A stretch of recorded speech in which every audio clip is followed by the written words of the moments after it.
Saudi Arabia ने 30 मुल्कों का एक बहुत बड़ा समिट रखा है यूक्रेन और रशिया के जंग के हवाले से। गाइस, यूक्रेन और रशिया की जंग ने एक तूल अरसा पकड़ लिया और ये जंग बंदी का नाम नहीं ले रही, लेकिन उस पर सऊदी अरेबिया ने एक बहुत बड़ा कदम उठाया है, 30 मुल्कों का समिट रखवाया और इस पर सबसे पहले कॉल इंडिया को की है। इंडिया को कहा कि आप आए, बैठकर बात करते हैं और 30 मुल्कों के जो वजीर आएंगे उनसे भी बातचीत करेंगे और बात इस चीज का हल निकालेंगे कि यूक्रेन और रशिया के दरमियान सुलह किस तरह से हो सकती है। तो गाइस, यहाँ पर सबसे बड़ी सोचने वाली बात यह है कि अभी तक यहाँ पर पाकिस्तान का कोई नामो निशानी नहीं है, ना पाकिस्तान को कोई कॉल किया है और ना पाकिस्तान के बारे में कहीं पे बात हो रही है कि पाकिस्तान को भी इस समिट के अंदर बुलाया जाएगा। गाइस, यहाँ पर एक कंसर्न बहुत ज्यादा बढ़ता ही जा रहा है। India is everywhere, Pakistan is nowhere.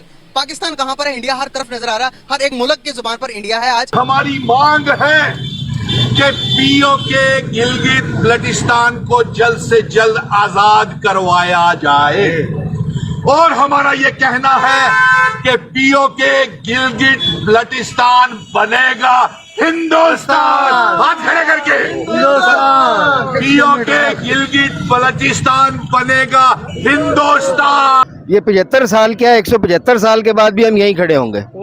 उस पे लिखा था made in Germany, Japan, China, India, America और बम की डब्बी पे लिखा था मेड इन पाकिस्तान। सबसे बड़ा जो दुश्मन है वो हमारे पड़ोस में बैठा है, इंडिया है।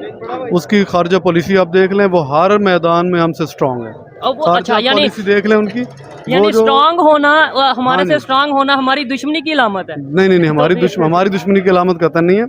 खारजा पॉलिसी में वो जो हमारी एक रवायती दुश्मनी है, जिस भी मैदान में हम जाते हैं, जिस भी फोरम पे हम जाते हैं, उसमें उनकी मजबूत खारजा पॉलिसी हमें नुकसान देती है। तो मेरा कहने का ये मकसद है। नहीं, वो ठीक है, उनकी मजबूत खारजा पॉलिसी उनकी अच्छी कारकर्दगी की वजह से है, हाँ अच्छी गवर्नमेंट की वजह से है। इंडियन से बहुत आगे हैं, मेडल्स भी वहाँ पर लिए हैं, 2-3 बच्चों ने गोल्ड मेडल लिया है, हमारे साथ पढ़ते हैं, हमारी यूनिवर्सिटी से लिया है। तो ये बस पतंगबाजी हमने की है, बम हमने चलाए हैं, वन व्हीलिंग हमारे मुल्क में करते हैं। नहीं, बहुत गलत बात है। तो खुद को भी नुकसान है, अगले को भी नुकसान है। इंडिया की फॉरेन पॉलिसी बहुत बेस्ट है। आप यूएई में देखें कितना इन्फ्लुएंस है उनका। कनाडा के लिए अप्लाई करते हैं वो लोग, विदाउट हेजिटेशन वीज़ा मिलता है उनको, ठीक है। और पाकिस्तानी रगड़ते रहते हैं अपने आप को कि जनाब किसी तरीके से मिल जाओ, रिजेक्ट होकर बैठ जाते हैं। जय हिंद दोस्तों, आइए देखते हैं पाकिस्तान की लेटेस्ट वीडियो को।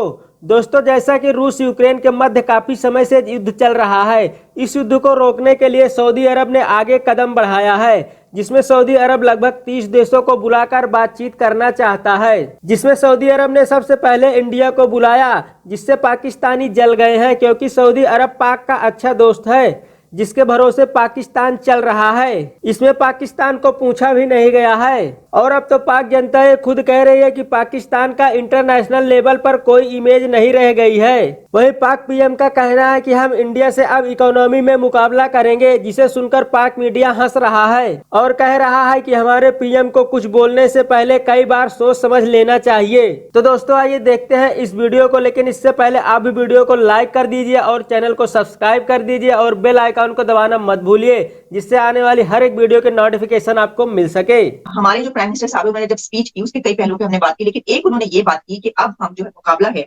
इंडिया से, वो हम इकोनॉमी में करें। हमारी इकोनॉमी में अब उनके साथ जो है ये रेस होगी और मुकाबला होगा। तो आप इसको कैसे देखते हैं कि क्या इंडिया जिस जगह पर अब पहुंच चुका है, हमने क्या बहुत देर नहीं कर दी, क्या हम ये मुकाबला उनके साथ कर सकते हैं इकोनॉमी में? मुझे समझ नहीं आई कि prime minister of Pakistan Shehbaz Sharif को यह कहने की क्या जरूरत है। यानी ट्रेड का पहले मुकाबला मिलिट्री का करते रहे हैं तो वो नाकाम हो गए हैं, तो अब ट्रेड का करेंगे तो फिर क्या हो जाएगा? कहां इंडिया की ट्रेड का लेवल है और कहां पाकिस्तान का मुकाबला है? आप ये कहें कि हम पाकिस्तान की इकोनॉमी को बेहतर करने के लिए नई पॉलिसीज लेके आ रहे हैं। मसलन ईरान के साथ हमारी ट्रेड अगले 5 साल में $5 बिलियन तक बढ़ जाएगी, तो ये बहुत खुशी की खबर है। ये खबर अपनी जगह एक, अगर ये सीरियस है और वाकई होता है तो पाकिस्तान को इसमें फायदा और हम लोगों को वेलकम करना चाहिए। ये कहना कि ये हम ईरान से ट्रेड करेंगे क्योंकि हम इंडिया से मुकाबला कर रहे हैं, ये सिर्फ शो करता है कि ये अनप्रोफेशनल लोग हैं, जिनको तवाज़न नहीं पता कि बात के अंदर, बात जब होती है तो फोकस के अंदर एक खास किस्म की जुबान, एक खास किस्म की अप्रोच होती है। ये इंडिया के साथ मुकाबला तो नहीं है, ये तो ट्रेड पॉलिसीज पाकिस्तान की बेहतर करने को है। इसका इंडिया से मुकाबला करने की क्या जरूरत है? ये एक वो है फिक्सेशन पाकिस्तान लीडर्स की, सबकी, कि जो भी ये करें ये मुकाबला इंडिया से कर रहे होते हैं। So I think that is an unnecessary irrelevant point to raise, to justify और एक्सप्लेन कि ईरान के साथ हमारी ट्रेड बढ़ेगी। ईरान के साथ अगर ट्रेड बढ़ेगी तो ये खुशी की खबर है, ईरान के साथ हमारे अच्छे ताल्लुकात होने चाहिए। तो वो अपनी जगह एक मैं समझता हूँ अच्छी खबर है, गुड न्यूज। बट इसका मुकाबला इंडिया से करने का I don't see the relevance. लेकिन पाकिस्तान का लेवल पॉलिटिकल डिस्कोर्स का जो है बहुत पुअर है, बहुत लो है। और शहबाज शरीफ का हमने तो सुना था बहुत ही क्लेवर आदमी है और भाई से ज्यादा वो शातिर है and so on. Not the speeches और स्टेटमेंट्स ही makes, they are very unprofessional. इस टाइम पाकिस्तान की अगर सिचुएशन को देखें, बहुत बुरी कंडीशन है, पेट्रोल की कीमत कभी बढ़ती है, कभी आटे की कीमत बढ़ती है। ऐसे में कोई ऐसा पॉलिटिशियन जो पाकिस्तान के लिए सोच रहा हो, या हम आपस में ही लड़ रहे हैं और इंटरनेशनल लेवल पे हमारा इमेज खराब हो रहा है? नहीं, इंटरनेशनल लेवल पे तो इमेज रह ही कोई नहीं गया जो खराब होगा। अच्छा, सिंपल इज दैट। ठीक हो क्योंकि गया। मैं 18 साल बाहर रह के आया और मैं ये सोच के वापस आया था कि यहाँ कुछ करेंगे, लेकिन यहाँ अभी कुछ भी नहीं है। आप शायद 18 साल पहले ये सोच के गए होंगे कि वहाँ से कुछ कमाएंगे और वापस Definitely आके यहाँ पाकिस्तान का invest माहौल, करें। एनवायरनमेंट अच्छा हुआ होगा, फिर यहाँ पे यहाँ इन्वेस्ट करेंगे। क्या आपने एक्सपीरियंस क्या रहा यहाँ पे आने के बाद? Very bad, very bad. मायूस हुए हैं? मायूस हुए, गलती की है, यही सोच रहे हैं कि क्यों वापस आए। यानी एक 18 साल अपने पाकिस्तान से, अपने एक कंट्री एज से है। बाहर रहे और फिर पाकिस्तान में आके यहाँ इन्वेस्टमेंट करें और इस तरीके से सुनने को मिले तो बड़ा दुख होता है। ऐसे क्या वजह क्या समझते हैं? मतलब ये तो इश्यूज हमने आपस में डिस्कस जी, किए, जी। वजह क्या है?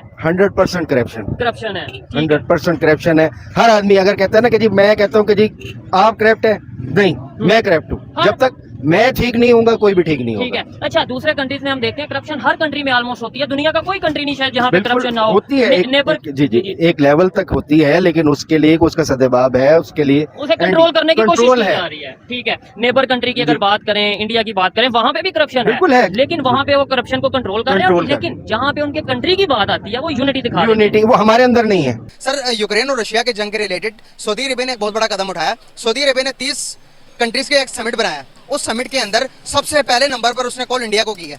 पाकिस्तान को अभी तक कोई कॉल नहीं आई, ना इस बारे में कहीं बातचीत चल रही है। अगर हम देखें, इससे पहले अमेरिका ने एक स्टेटमेंट दी थी यूक्रेन और रशिया की जंग को लेकर। उसने कहा था अगर इस दोनों मुल्कों के दरमियान अगर कोई सुलह करवा सकता है तो वो इंडिया करवा सकता है। तो दुनिया के अंदर इंडिया को इतनी पजीराई क्यों मिलती जा रही है एज कम्पेयर टू पाकिस्तान?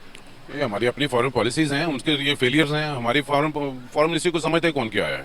कोई वर्थ है किसी मुल्क में? बता दें हमारे पासपोर्ट की क्या वर्थ है, हमारी अपनी प्लानिंग्स क्या है, पॉलिसीज क्या है, कितनी उसको अप्रिसिएशन मिलती है, ये उसी के नतीजे और क्या है। इंडिया की फॉरेन पॉलिसी बहुत बेस्ट है। आप यूएई में देखें कितना इन्फ्लुएंस है उनका। कनाडा के लिए अप्लाई करते हैं वो लोग, विदाउट हेजिटेशन वीज़ा मिलता है उनको, ठीक है। और पाकिस्तानी रगड़ते रहते हैं अपने आप को कि जनाब किसी तरीके से मिल जाओ, रिजेक्ट होकर बैठ जाते हैं। ये हमारी अपनी इंटरनल फेलियर्स है और कोई वजह नहीं इसमें। हमारा पासपोर्ट दुनिया के अंदर 4th वर्स्ट तरीन पासपोर्ट के रैंकिंग में आता है, नीचे से। सर, अगर बात करें तो क्या इंडिया वाकई में ही रशिया और यूक्रेन के दरमियान सॉर्ट आउट करवा सकता है मामला? बिल्कुल करवा सकता है जनाब। अगर उसकी इतनी वर्थ है तो जब भी उसको इन्वॉल्व किया गया ना, उसके बगैर तो नहीं हो सकता। और कोई कंट्री क्यों नहीं? अभी तक हमें कोई कंसर्न में नहीं लिया गया इस बारे में, ना कोई हमें कॉल आई, ना कोई हमारी मीडिया में इस तरह के चर्चे। हम किसी खाते में नहीं है। हम अपने इंटरनल मैटर्स में इतने उलझे हुए हैं कि हमें एक्सटर्नल की तो कोई क्या करना चाहिए क्योंकि पूछता ही नहीं है। ये इश्यूज हैं, ये हम लोग बेसिकली ना बहुत बैकवर्ड हो चुके हैं, बहुत बैकवर्ड पे आ चुके हैं। कुछ बहुत सारे इश्यूज हैं, इनमें क्या कह सकते हैं आप। सऊदी अरब तो हमारा राइट हैंड था एक टाइम पे। जी हाँ, आप शुक्र कीजिए कि उसने आपको स्टैंड दिया हुआ है और आप फाइनेंशियली खड़े हैं। अगर ये भी ना करते तो कहाँ खड़े थे आप, वो सोचिए। ये हमारे टोटल फेलियर्स हैं। तो ट्रेड ईरान से आप स्टार्ट करें और आप ये कह रहे हैं कि हम इकोनॉमी में मुकाबला इंडिया से करेंगे, लेकिन इंडिया से ट्रेड नहीं कर रहे। तो ये लेकिन इंडिया से ट्रेड नहीं कर रहे स्टार्ट।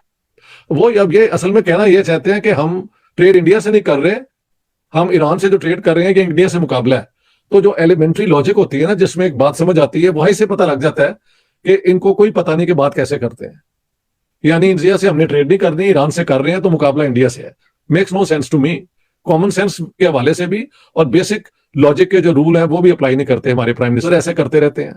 पाकिस्तान का जो लेवल हुकूमत का हो गया वो बहुत सतही किस्म का है, इनमें कोई डेप्थ नहीं है बातों में। मगर ठीक है, उनको यही बात करनी आती है। शायद लोकल पॉपुलैरिटी इस तरह ही उनकी बनती हो। I don't know why do they have to make nonsensical statements, but they do all the time.